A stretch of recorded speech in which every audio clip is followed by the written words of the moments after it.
After more than 2 years, the COVID-19 state of disaster has finally been lifted.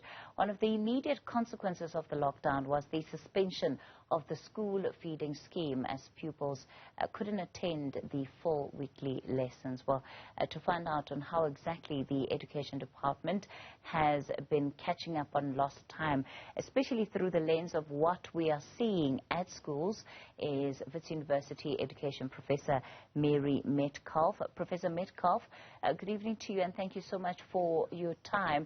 You know, one of the things I recently discovered is that there's still some schools which, due to overcrowding, are continuing with the system of rotational learning that's specifically coming out of the Northwest Province. I'm not sure if you're aware of similar examples elsewhere in the country, but it's certainly concerning.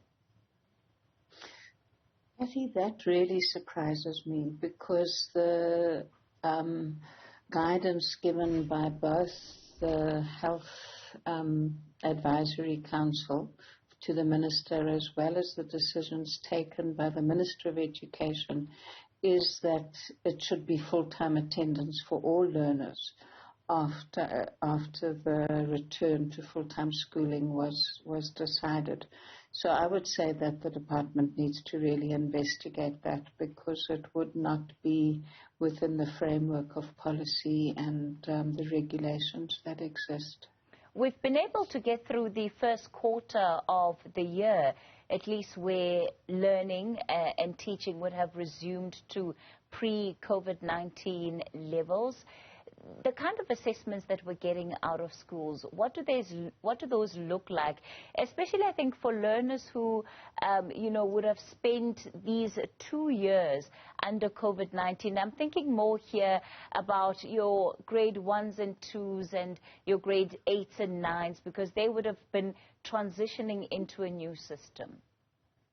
Absolutely. So if you look at the grade 1s of 2020, they were in school for only a couple of months, and then we had the lockdown at the end of March 2020, and the grade 1 learners only returned to school in about August. They lost a huge amount of time. So it's the learning backlogs from 2020 carried into 2021, carried into 2022. So in that first year, grades were affected unequally. The grade 7s and the grade 12s were the first to return. The grade 7s, of course, are now the grade 9s of 2022. They are probably in a better position than, for example, the students that came before or after them, because any time lost is time lost. It can't be regained. There's a particular challenge now for teachers to be able to use all of their professional judgment to assess where learners are, not assess in the sense of examining, but assess in order to plan their teaching on the basis of where learners are. When we look at even something like the Matric Class of 2022, they, of course, would have had to spend a significant time of their period under, the FET training, effectively under lockdown. What are your expectations, Professor Metcalfe, about what that's going to do and what that may potentially look like going towards the end of the year, because we know how much of an emphasis is placed on matric pass rates? Well, if we look at the matrics of this year, you're correct, they were in grade 10 in 2019, which meant that they only returned to school in about September. They lost a huge amount of time. But what we saw in the matric results of 21 and 2020 is that the learners performed much better than expected. Now, some people sometimes think that that was because the examination was made easier for them. That is absolutely not the case, because it's the job of the quality assurance body, Umalosi, to make sure that when you get a national senior certificate, it has the same value whichever year you write it in. You can't be saying, well, that was an easy year. So learners did well, I believe, because of the huge effort that was expended by both them and their families and schools in supporting learners to succeed. The dropout rate has not been as high as one might have expected in the grade 12s, and they've done reasonably well. We haven't continued to increase our improving performance in the National Senior Certificate, but it certainly hasn't declined to the extent that we might expect. Also looking at the international evidence, because if you follow the international research and how it's reported in the media, many countries have been struggling. Many countries have seen the learning losses that we have seen. It's not just us. It sounds like there's a great deal of pressure on educators at this moment to really be in charge of the work of catching up. How do schools and how does the education department begin to assist them? Because we know that these are individuals that generally are overwhelmed with just the amount of work they have to do on a day-to-day basis. In South Africa, we have a curriculum and assessment policy statement which has been introduced in order to give maximum guidance to teachers. Now, one of our broader governance challenges in South Africa is to find the balance between guidance and prescription. It's there to guide teachers, and that is translated by the department into what they call an annual teaching plan. Now, what the DBE has done very boldly is to say that we have to focus on the essentials. We have revised the annual teaching plans so that there's greater flexibility for teachers to use assessment of what learners have learned in order to guide teaching, and they've trimmed the curriculum as much as possible because there is a backlog. And it's different in different subjects, but some subjects such as numeracy, literacy, mastering maths, it's very difficult to trim the sequential knowledge that learners need. But in other subjects, it's been possible to trim, and that guidance has been given to teachers. But what I really like about what the DBE has done is to say, we've given you a revised, a trimmed annual teaching plan, but we want you to root the planning of your teaching in your assessment of where learners are. You don't open a book and read what you think learners should now be receiving. You're responsive to where learners are, what they've learned, what they haven't learned. And of course, that varies across learners, across classes, across schools, across regions, across provinces. And that's why you're correct. A lot depends now on the expertise of teachers, and that's why we need to support them better.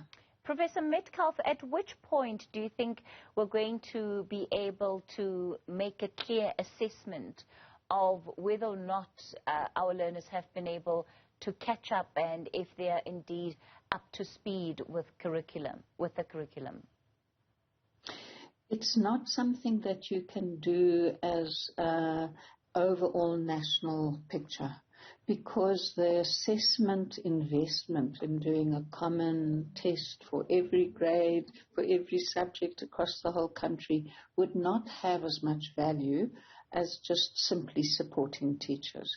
There are lipstick indicators that we have.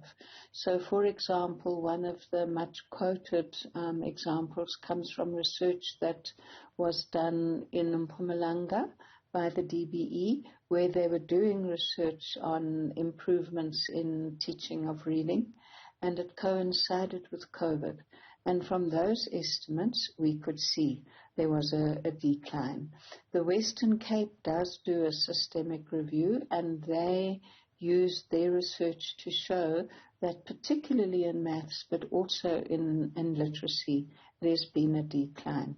So our response to that must be one which sees this as a long-term catch-up, an intensive catch-up, not something that can be done in a couple of months, something that requires careful application by teachers of their understanding of the needs of learners. One of the things that is incredibly concerning, of course, is that even if we look at an analysis of the 2021 matric results, it shows just, the gap between learners who are in urban areas versus learners who are in rural areas. And even that is clear across the provinces. I mean, when you look at the lowest average versus the highest average in those results, it's just such a big gap. How do we begin to close it? Because again, while we look at parts of the system that show this hope, there are others that, unfortunately, Professor Metcalfe, are letting a generation of children down. I see the issue of inequalities in our system existed before COVID. The infrastructural backlogs, the lack of equal access to data, to devices to be able to access the online learning, the difference between urban and rural environments in multiple ways existed, and we need as a country to, I think, redouble our efforts to address those inequalities. Education is the one key mechanism that we have as a country to be able to provide something to learners of quality that can help combat poverty. So we need to make sure that across all of the provinces, across all of the localities within the inequalities of provinces, all learners have textbooks, all learners in the primary school have books that they can take home for reading for pleasure, that they all have water and sanitation at every school, that the class sizes are of a reasonable size so that teachers can be in touch with the mind of every learner. We need to make sure that there are basic norms and standards, not only in terms of infrastructure, but in terms of provision of learning material and support for teachers. It is one of the least focused on crises, I think, in the country, is that we assume that teachers get frequent support. It's not the case. The basic support that teachers get is from their colleagues in the school in which they work.